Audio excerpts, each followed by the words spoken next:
नमस्कार दोस्तों, आप सभी का विजन एग्जाम परिवार में हार्दिक स्वागत है। तो दोस्तों, वीकली करंट अफेयर की सीरीज में ये फरवरी माह के तीसरे सप्ताह का वीडियो है, जिसमें हम लोग 15 फरवरी से लेकर 21 फरवरी तक के सभी महत्वपूर्ण करंट अफेयर्स को देखेंगे। आपको बता दें कि इस चैनल पर करंट रिलेटेड स्टैटिक जीके की भी सीरीज चलाई जा रही है, आप लोग उसे भी ज़रूर देखें। इसमें हम लोग प्योरली करंट अफेयर्स को देखेंगे और वह करंट अफेयर जो कि स्टैटिक जीके से संबंधित हैं, उनकी अलग सीरीज हम चला रहे हैं। तो आइए दोस्तों शुरू करते हैं। देखिए, इससे पहले 1 से लेकर 90 क्वेश्चन तक, मतलब 90 क्वेश्चन हम लोग दो वीक में कंप्लीट कर चुके हैं, यानी कि 1 से लेकर 14 फरवरी तक की करंट अफेयर्स को हम लोग देख चुके हैं। तो ये उसके बाद में यानी कि 15 फरवरी से लेकर 21 फरवरी तक के करंट अफेयर्स होंगे इस वीडियो में। तो आइए दोस्तों शुरू करते हैं। क्वेश्चन नंबर 91 कि भारत का पहला सीएनजी ट्रैक्टर हाल ही में लॉन्च किया गया, इसे किसने लॉन्च किया है? तो भारत का पहला सीएनजी ट्रैक्टर है, इस कारण से ये इम्पॉर्टेंट है। तो इसे किसने लॉन्च किया? तो इसे लॉन्च किया केंद्रीय मंत्री नितिन गडकरी ने। ऑप्शन नंबर सी इसका राइट आंसर हो जाएगा। अगला प्रश्न देखते हैं। विश्व रेडियो दिवस की थीम क्या थी? आप सभी लोगों के पास 3 सेकंड का टाइम है, इसका राइट आंसर सोच लीजिए। तो चलिए दोस्तों, देखिए, विश्व रेडियो दिवस इस बार 13 फरवरी को मनाया गया था और इसकी थीम थी new world new radio. Option number C इसका राइट आंसर हो जाएगा। अगला प्रश्न है, निम्नलिखित में से कश्मीरी स्टैग के बारे में सही कथन चुनें। तो कश्मीरी स्टैग, इसका दूसरा नाम देखिए, इसको हंगुल के नाम से भी जानते हैं। तो हंगुल को गंभीर रूप से लुप्त प्राय प्रजातियों के रूप में वर्गीकृत किया गया है। दूसरा कथन है, महिला हंगुल में 11 से 16 अंकों के साथ एंटलर है, जबकि पुरुष के पास कोई एंटलर नहीं होते हैं। तो देखिए, इसमें हंगुल को गंभीर रूप से लुप्त प्रजातियों के रूप में तो वर्गीकृत किया गया है, मतलब पहला स्टेटमेंट बिल्कुल करेक्ट है। और दूसरा स्टेटमेंट में महिला हंगुल में 11 से 16 अंकों के साथ एंटलर होता है, तो ये पुरुष हंगुल में होता है, जबकि महिला के पास कोई एंटलर नहीं होता है। तो इस प्रकार से ये दूसरा स्टेटमेंट गलत हो जाएगा। तो इसका राइट आंसर हो जाएगा केवल एक, यानी option number A is the right answer. अगला प्रश्न देखते हैं। निम्नलिखित में से किस देश की टीम ने T20 क्रिकेट में 100 अंतर्राष्ट्रीय मैच जीतने वाली पहली टीम बन गई है? तो इसका राइट आंसर आप सभी को पता होगा। इसका राइट आंसर है पाकिस्तान। ऑप्शन नंबर सी। देखिए, पाकिस्तान ने लाहौर के कज्जाफी स्टेडियम में साउथ अफ्रीका को 4 विकेट से हराकर ये उपलब्धि हासिल करी थी। अगला प्रश्न देखते हैं। किस देश की धाविका बीट्रिक चिपकोच ने 5 किलोमीटर रोड रेस को 14 मिनट 43 सेकंड में पूरा करके विश्व रिकॉर्ड बनाया है? तो ये नाम भी आपको याद रखना, ये नाम भी महत्वपूर्ण है, पूछा जा सकता है। तो ये किस देश की हैं? तो ये केन्या की हैं। आपको बता दें, इससे पहले भी इन्हीं के नाम ये रिकॉर्ड था, लेकिन इससे पहले मोनाको में इन्होंने 14 मिनट 44 सेकंड में इस रेस को कंप्लीट किया था, यानी अपना रिकॉर्ड इन्होंने 1 सेकंड कम लिया उसको तोड़ने के लिए। और उनके नाम पे देखिए 3000 मीटर की स्टीपल चेज भी शामिल है। स्टीपल चेज में भी विश्व रिकॉर्ड इन्हीं के नाम है, बीट्रिक चिपकोच। अगला प्रश्न देखते हैं। अमेरिकी सरकार ने हाल ही में किसे bureau of consumer financial protection CFPB के निदेशक बनाकर सीनेट भेजा है? तो आप सभी को इसका राइट आंसर पता होगा, क्योंकि ये भारतीय मूल के हैं। तो इसका राइट आंसर है option number B, Rohit Chopra. देखिए, ये अगले 5 वर्षों तक इस पद पर बने रहेंगे। अगला प्रश्न देखते हैं। भारत सरकार ने आपातकालीन मानवीय सहायता के तौर पर निम्न में से कौन से देश को 2000 मीट्रिक टन चावल उपलब्ध करवाए हैं? तो इसका राइट आंसर है सीरिया। देखिए, सीरिया के साथ अपने संबंधों को और घनिष्ठ बनाने के लिए भारत सरकार द्वारा ये उठाया गया महत्वपूर्ण कदम है। अगला प्रश्न देखते हैं कि भारत में राष्ट्रीय महिला दिवस निम्न में से किस दिन मनाया जाता है? तो भारत में देखिए राष्ट्रीय महिला दिवस 13 फरवरी को मनाया जाता है। ये देखिए किसकी याद में मनाया जाता है, तो स्वतंत्रता आंदोलन में प्रमुख भूमिका निभाने वाली स्वतंत्रता सेनानी सरोजिनी नायडू की जयंती को राष्ट्रीय महिला दिवस के रूप में मनाया जाता है। तो किसकी जयंती को, सरोजिनी नायडू की जयंती को। तो आप सभी से एक प्रश्न है कि सरोजिनी नायडू भारत की राष्ट्रीय जो भारतीय राष्ट्रीय कांग्रेस के वार्षिक अधिवेशन होते थे तो उसमें किस ईयर इनको अध्यक्ष बनाया गया था। आप सभी लोगों को इसका राइट आंसर करना है। अगला प्रश्न है, हाल ही में केंद्र सरकार ने पारिवारिक पेंशन में दूरगामी सुधार के तहत ऊपरी सीमा को 45,000 से बढ़ाकर कितनी कर दी है। तो इसका राइट आंसर हो जाएगा 1.25 लाख प्रति माह, 1.25 लाख प्रति माह। Option number A is the right answer. अगला प्रश्न देखते हैं, इटली के नए प्रधानमंत्री के रूप में निम्न में से किसे नियुक्त किया गया है, मतलब इटली के प्रधानमंत्री कौन बनाए गए हैं। तो इसका राइट आंसर हो जाएगा Mario Draghi, option number B. देखिए ये जो है पूर्व यूरोपीय सेंट्रल बैंक के प्रमुख भी रहे हैं और इन्हें सुपर मारियो के नाम से भी जाना जाता है। तो इससे पहले देखिए पिछले जो प्रधानमंत्री थे जियुसेप्पे कांटे, इन्होंने जनवरी माह में इस्तीफा दे दिया था। तो इसके बाद मारियो द्रागी को इटली का नया प्रधानमंत्री नियुक्त किया गया है। अगला प्रश्न देखते हैं, भारतीय क्रिकेट टीम के किस पूर्व विकेटकीपर बल्लेबाज ने सभी प्रारूपों से संन्यास ले लिया है। तो इसका राइट आंसर हो जाएगा नमन ओझा। किस दिन संन्यास लिया, तो 15 फरवरी को इन्होंने संन्यास की घोषणा कर दी है। देखिए इन्होंने नमन ओझा के नाम पर देखिए घरेलू क्रिकेट में रणजी ट्रॉफी के दौरान विकेट के पीछे सबसे ज़्यादा शिकार करने का रिकॉर्ड दर्ज है और इन्होंने श्रीलंका के खिलाफ 2010 में अपना डेब्यू किया था। 2010 में इन्होंने श्रीलंका के खिलाफ अपना डेब्यू किया था। तो इन्होंने इंडिया के लिए देखिए एक टेस्ट मैच खेला है और एक ही वनडे मैच खेला है और 2 T20 मैच खेले हैं। और ये IPL में देखिए दिल्ली डेयरडेविल्स और राजस्थान रॉयल्स, सनराइजर हैदराबाद की तरफ से भी इन्होंने खेला है। अगला प्रश्न देखते हैं, IPL टीम किंग्स 11 पंजाब की फ्रेंचाइजी ने हाल ही में टीम का नाम बदलकर क्या कर दिया है। देखिए किंग्स 11 पंजाब की मालकिन है प्रीति जिंटा। तो इन्होंने देखिए इस टीम ने अपना नाम बदल दिया है। किंग्स 11 पंजाब की जगह अब क्या नाम हो जाएगा, आप सभी को इसका राइट आंसर पता होगा। तो इसका राइट आंसर हो जाएगा option number D, Punjab Kings. और इन्होंने देखिए इसके जो किंग्स 11 पंजाब हैं यानी पंजाब किंग्स के कप्तान लोकेश राहुल हैं और ग्लेन मैक्सवेल, ऑस्ट्रेलियाई ऑलराउंडर ग्लेन मैक्सवेल, इनको इस बार पंजाब ने रिलीज कर दिया है। तो आप सभी से उम्मीद है कि ये सभी प्रश्न आपको पता होंगे।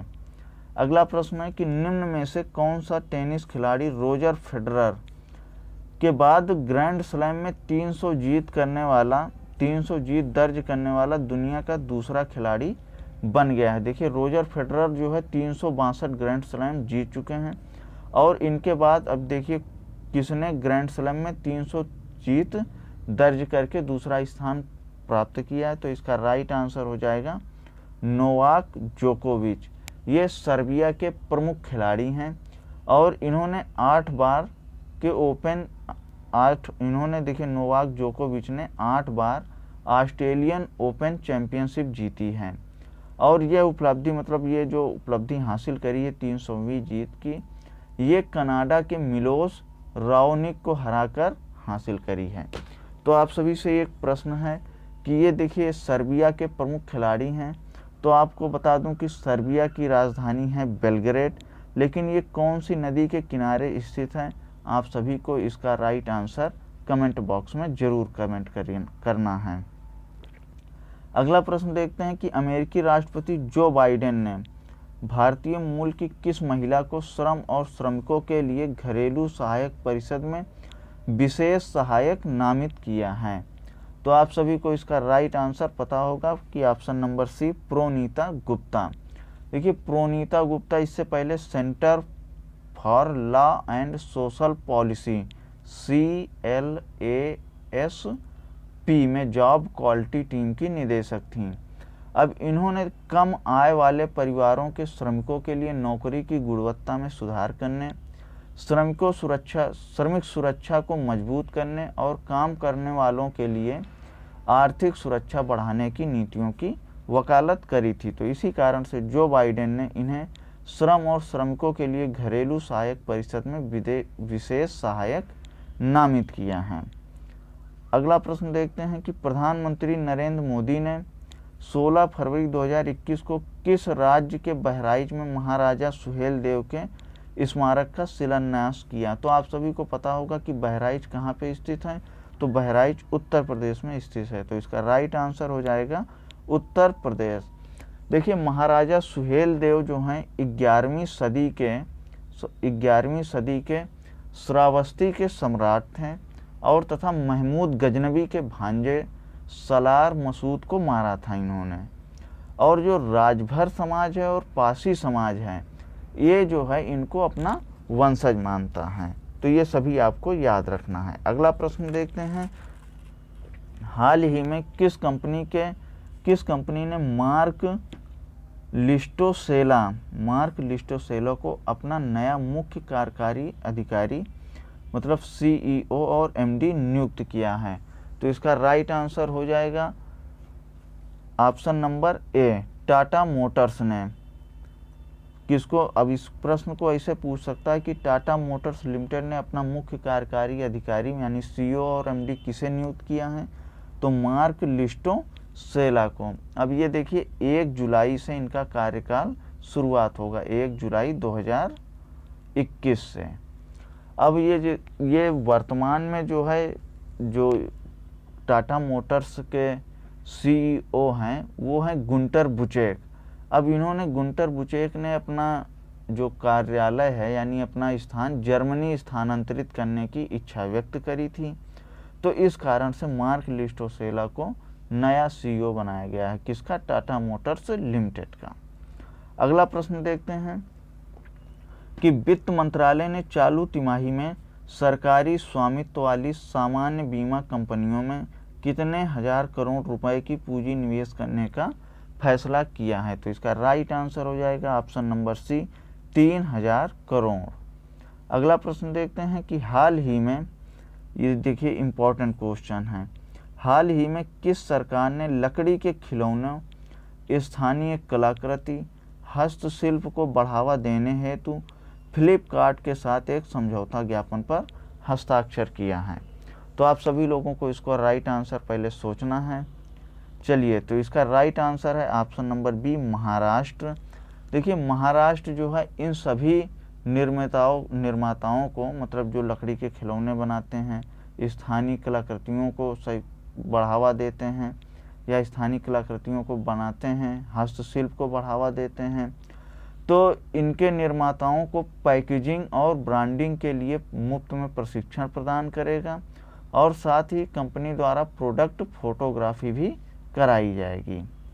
अगला प्रश्न देखते हैं, बिहार एवं झारखंड के किस पूर्व राज्यपाल का 88 वर्ष की उम्र में निधन हो गया है। तो इसका राइट आंसर हो जाएगा एम राम जोइस। देखिए ये एम राम जोइस जो है पंजाब और हरियाणा के उच्च न्यायालय के मुख्य न्यायाधीश के रूप में भी काम किया है। अगला प्रश्न है, हाल ही में किसे पांडुचेरी के उपराज्यपाल पद से हटा दिया गया है। तो इसका राइट आंसर आप सभी को पता होगा कि पांडुचेरी के उपराज्यपाल अभी तक कौन थी, किरण बेदी। तो ऑप्शन नंबर सी, किरण बेदी। अब इनकी जगह पे देखिए तेलंगाना के राज्यपाल तमिल साई सुंदर राजन को अतिरिक्त प्रभार दिया गया है। पांडुचेरी के उपराज्यपाल का अतिरिक्त प्रभार किसे दिया गया है, तो तेलंगाना के राज्यपाल तमिल साई सुंदर राजन को दिया गया है। अगला प्रश्न देखते हैं,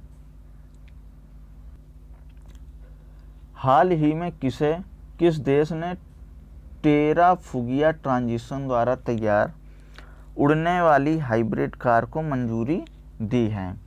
तो उड़ने वाली कार को मंजूरी देने वाला देश कौन सा है, तो ऑप्शन नंबर डी, अमेरिका, इसका राइट आंसर हो जाएगा।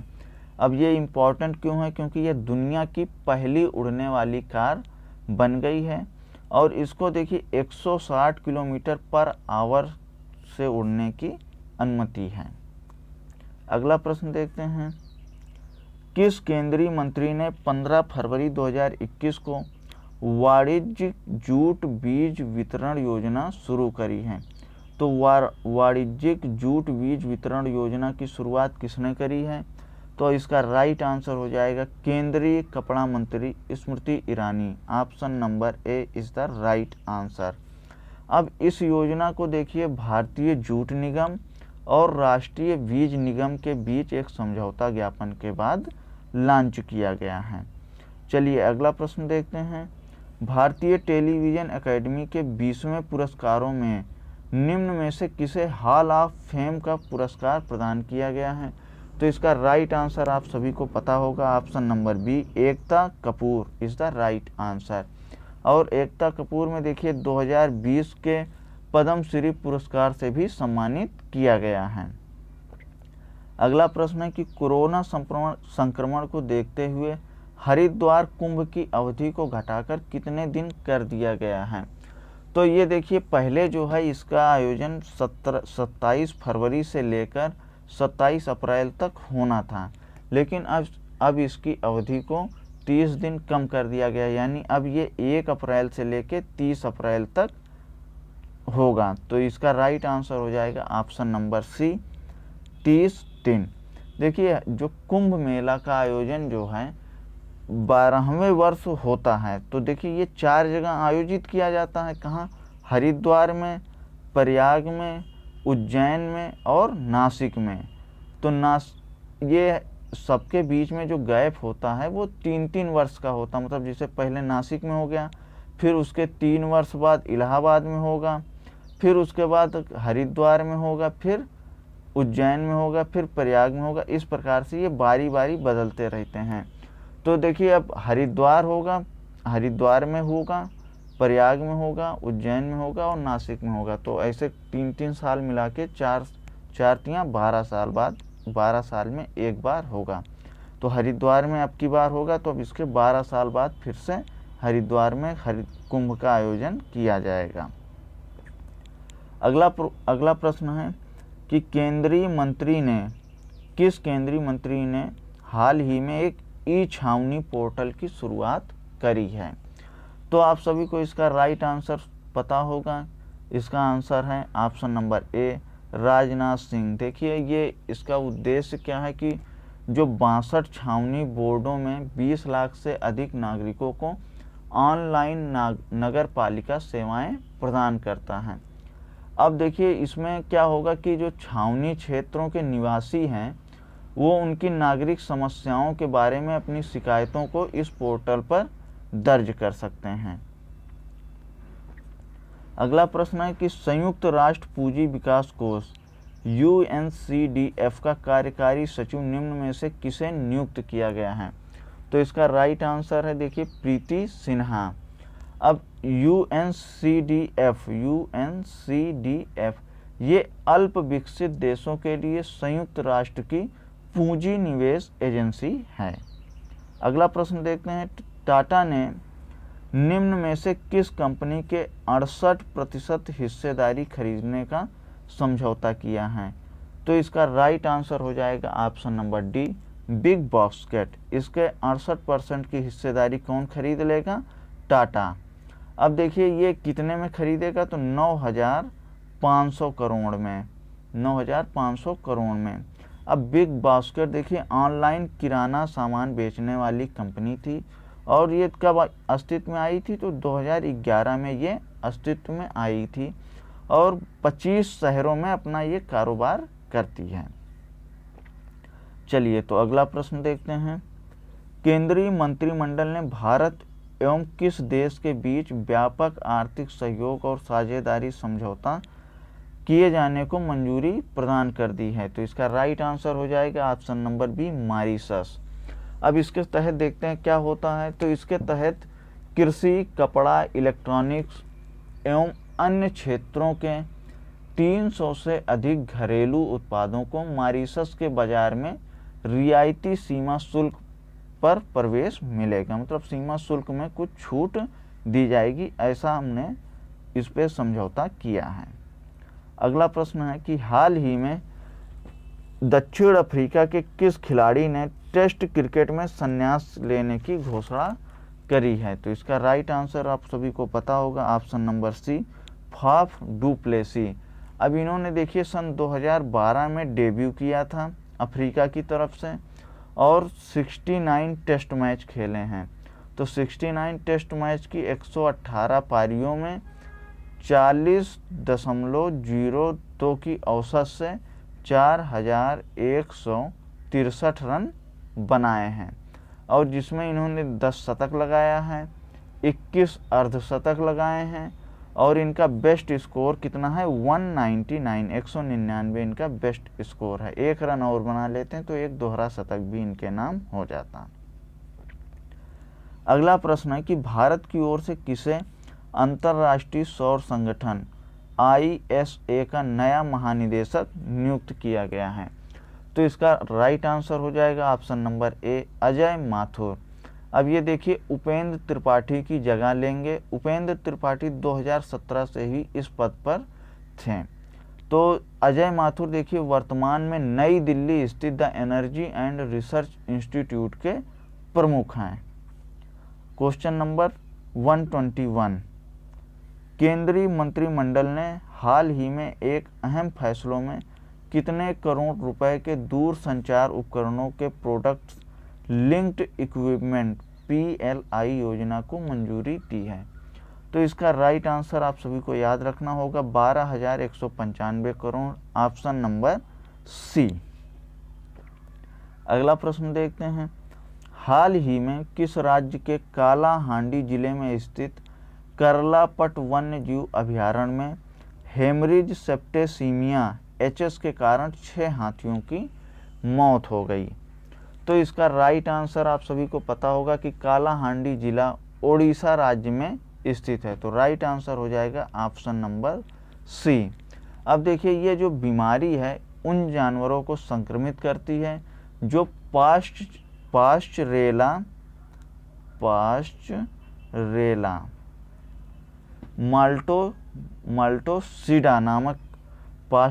माल्टोसिडा नामक एक संक्रामक बैक्टीरिया द्वारा दूषित जल या मिट्टी के संपर्क में आते हैं। अब हेमरेज सेप्टेसीमिया होता कैसे ये तो पता चल गया, लेकिन इसमें कौन सा तंत्र प्रभावित होता है? तो इसमें श्वसन तंत्र और फेफड़े प्रभावित होते हैं, और जिसके कारण निमोनिया हो सकता है। तो इसी बीमारी की वजह से 6 हाथियों की मौत हो गई थी। अगला प्रश्न देखते हैं, हाल ही में अंतर्राष्ट्रीय गैर सरकारी संगठन ट्रांसपेरेंसी इंटरनेशनल द्वारा जारी भ्रष्टाचार बोध सूचकांक में भारत 6 पायदान खिसककर 180 देशों में कितने स्थान पर आ गया है? तो देखिए इस प्रश्न को ऐसे डिजाइन किया गया है कि इससे संबंधित आपके सभी महत्वपूर्ण प्रश्न जितने भी बन सकते हैं वो क्लियर हो जाएंगे।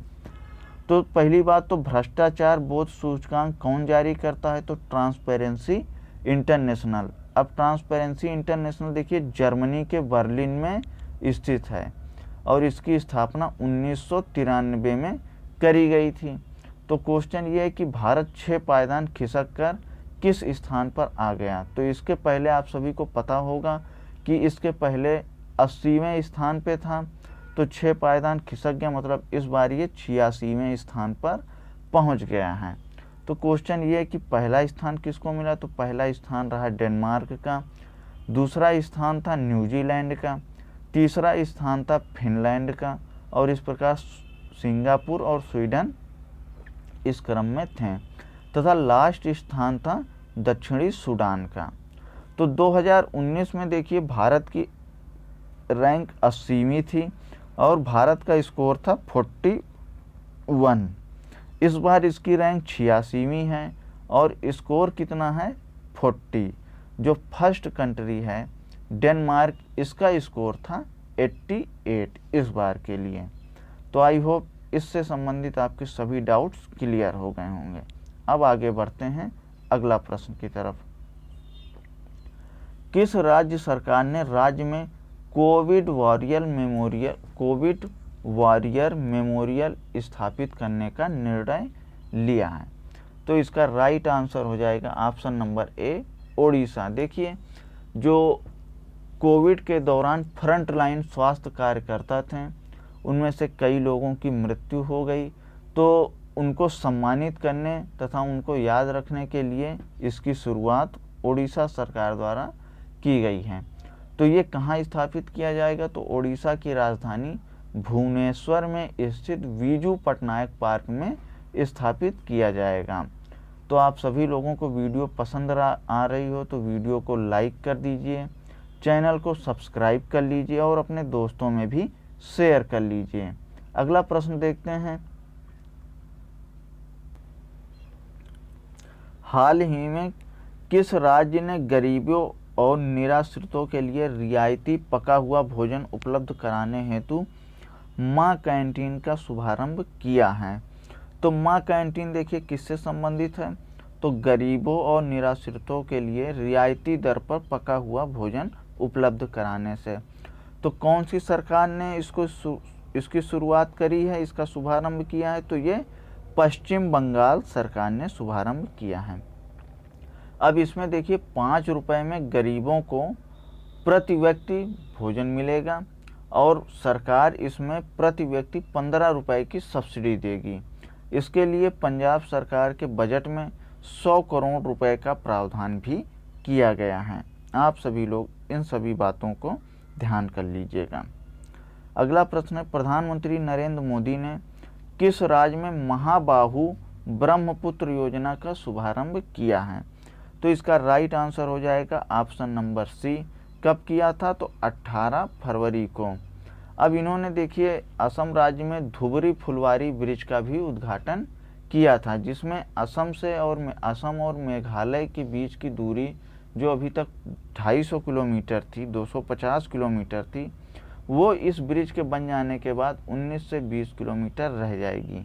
ये सभी प्रश्न दोस्तों जो हमारी करंट रिलेटेड स्टैटिक जीके हैं उसमें कराया गया है, तो आप लोग उसे ज़रूर देख लीजिए, वो बहुत ही महत्वपूर्ण सीरीज है। अगला प्रश्न है कि किस राज्य के मुख्यमंत्री को Skoch chief minister of the year पुरस्कार से सम्मानित किया गया है? तो इसका राइट आंसर हो जाएगा option number D, Andhra Pradesh. Andhra Pradesh के चीफ मिनिस्टर हैं YS जगनमोहन रेड्डी, जिनको ये सम्मान प्रदान किया जाएगा। अगला प्रश्न है कि टोक्यो 2020 ओलंपिक संचालन समिति का अध्यक्ष निम्न में से किसे चुना गया है? तो इसका right answer option number B, Seiko Hashimoto. अब देखिए हाशिमोतो जो है PM योशिहिदे सुगा, जो जापान के PM हैं, योशिहिदे सुगा के कैबिनेट में ओलंपिक मंत्री हैं और इनके पास लैंगिक समानता और महिला सशक्तिकरण से जुड़ा विभाग है। अब इन्होंने देखिए 3 ग्रीष्मकालीन ओलंपिक कब कब के 1988, 1992 और 96 में भाग लिया था। ये ग्रीष्मकालीन थे कितने? 3, और 4 शीतकालीन थे, वो भी कब कब के? देखिए 84 वाला 1984 में, 88 में, 92 में और 94 में। तो ये 3 ग्रीष्मकालीन और 4 शीतकालीन ओलंपिक में हिस्सा लिया था। कौन? शिको हाशिमोतो। अगला प्रश्न है, credit rating agency S&P global rating ने कहा कि भारत अगले वित्त वर्ष में कितने प्रतिशत वृद्धि के साथ सबसे तेजी से उभरती अर्थव्यवस्थाओं में एक होगा? तो कितने प्रतिशत वृद्धि के साथ? तो ऑप्शन नंबर बी, 10% वृद्धि के साथ। चलिए तो अगला प्रश्न देखते हैं। अमेरिकी अंतरिक्ष एजेंसी नासा किस ग्रह पर जीवन की खोज के लिए परसिवरेंस रोवर की सफलतापूर्वक लैंडिंग कराई है? तो किस ग्रह पर खोज करने के लिए? तो इसका राइट आंसर हो जाएगा मंगल ग्रह। देखिए आप सभी लोगों को अगर 6 से 7 महीने पहले की करंट अफेयर्स पढ़ी होगी तो याद होगा कि अमेरिका ने इस पे जीवन की खोज करने के लिए रोवर जिसका नाम परसिवरेंस था और इसके साथ में एक हेलीकॉप्टर भी भेजा था जिसका नाम था इंजेन्युटी। तो आप सभी लोग इसको याद कर लीजिएगा। तो अमेरिकी अंतरिक्ष एजेंसी नासा ने भारतीय समय के मुताबिक 18 फरवरी को 2:25 पर मंगल ग्रह के जेजोरो क्रेटर पर सफलतापूर्वक लैंड कराया है परसिवरेंस रोवर को। यह पृथ्वी से टेक ऑफ करने के 7 महीने बाद मंगल ग्रह पर पहुंचा है। तो इसी के साथ अमेरिका मंगल ग्रह पर सबसे ज़्यादा रोवर भेजने वाला विश्व का पहला देश बन चुका है। अगला प्रश्न है, भारत सरकार ने NIC द्वारा निर्मित निम्न में से किस स्वदेशी मैसेजिंग ऐप को लॉन्च किया है? तो इसका राइट आंसर आप सभी को पता होगा, संदेश ऐप। ये व्हाट्सएप की तरह ही होगा। तो इलेक्ट्रॉनिक्स और सूचना प्रौद्योगिकी मंत्रालय के तहत आने वाले राष्ट्रीय सूचना विज्ञान केंद्र NIC ने संदेश नामक एक त्वरित मैसेजिंग ऐप की शुरुआत करी है। और संदेश ऐप व्हाट्सएप की तरह ही नए सरकारी instant messaging system GIMS platform का इस्तेमाल मोबाइल नंबर या ईमेल ID के जरिए सभी प्रकार के संचार के लिए किया जा सकता है। आप लोग इसको याद कर लीजिएगा। अगला प्रश्न है, दक्षिण अमेरिका का निम्न में से कौन सा क्रिकेटर IPL नीलामी के इतिहास में सबसे ज़्यादा राशि 16.25 करोड़ रुपए में बिकने वाला पहला प्लेयर बन गया है? तो इसका राइट आंसर है क्रिस मॉरिस। ये इम्पोर्टेंट हो चुका क्योंकि इतने पैसे में अभी तक IPL में किसी को नहीं खरीदा गया था। तो इसको कौन सी टीम ने खरीदा? तो राजस्थान रॉयल्स ने। अगला प्रश्न देखते हैं, किस शहर को 2020 tree city of the world की मान्यता दी गई है? तो इसका राइट आंसर हो जाएगा option number B, Hyderabad. Hyderabad को 2020 का tree city of the world की मान्यता दी गई है। अगला प्रश्न है, किसने रूसी जोड़ीदार कैमिला रखीमोवा के साथ मिलकर Phillip Island trophy tennis tournament में महिला युगल का खिताब जीता है? तो इसका राइट आंसर आपको पता होगा, ऑप्शन नंबर ए, अंकित रैना। अब इसमें देखिए, प्रीति सिन्हा ये UNCDF की कार्यकारी सचिव बनाई गई हैं और एकता कपूर को भारतीय टेलीविज़न एकेडमी में हॉल ऑफ फेम पुरस्कार से सम्मानित किया गया है और इनको 2020 का पद्मश्री पुरस्कार भी दिया गया था। वंशिका दास का कोई ऐसा इम्पोर्टेंट नेम करंट अफेयर्स में नहीं है। अगला प्रश्न है कि किस राज्य के मुख्यमंत्री नवीन पटनायक ने देश के सबसे बड़े हॉकी स्टेडियम की नींव रखी है? तो आप सभी को पता होगा, नवीन पटनायक ओडिशा के मुख्यमंत्री हैं। तो इसका राइट आंसर हो जाएगा ऑप्शन नंबर ए, ओडिशा। अगला प्रश्न देखते हैं, विश्व सामाजिक न्याय दिवस कब मनाया गया? विश्व सामाजिक न्याय दिवस निम्न में से किस दिन मनाया जाता है?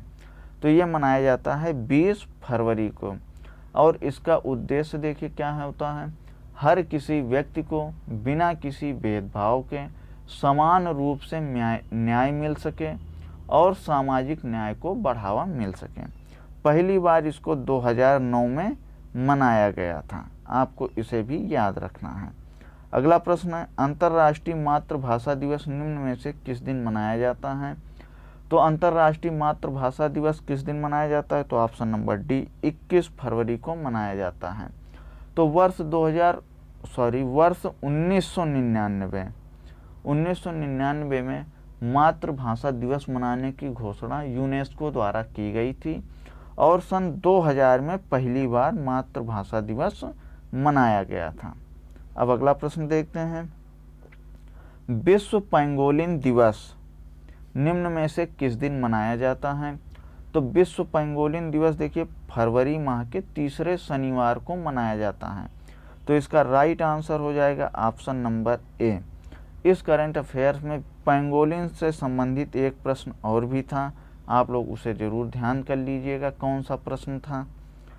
देखिए, तो इसका उद्देश्य क्या होता है, तो इस दिन का उद्देश्य इन अद्वितीय स्तनधारियों के बारे में जागरूकता बढ़ाना और संरक्षण प्रयासों को तेज करना है, क्योंकि एशिया और अफ्रीका में इनकी संख्या दिन ब दिन घटती जा रही है, तो इसी के लिए विश्व पेंगोलिन दिवस मनाया जाता है। चलिए अगला प्रश्न देखते हैं। नीति आयोग की 6ठी गवर्निंग काउंसिल की बैठक की अध्यक्षता कौन करेगा? तो आप सभी को पता होगा नीति आयोग की अध्यक्षता कौन करता? प्रधानमंत्री नरेंद्र मोदी।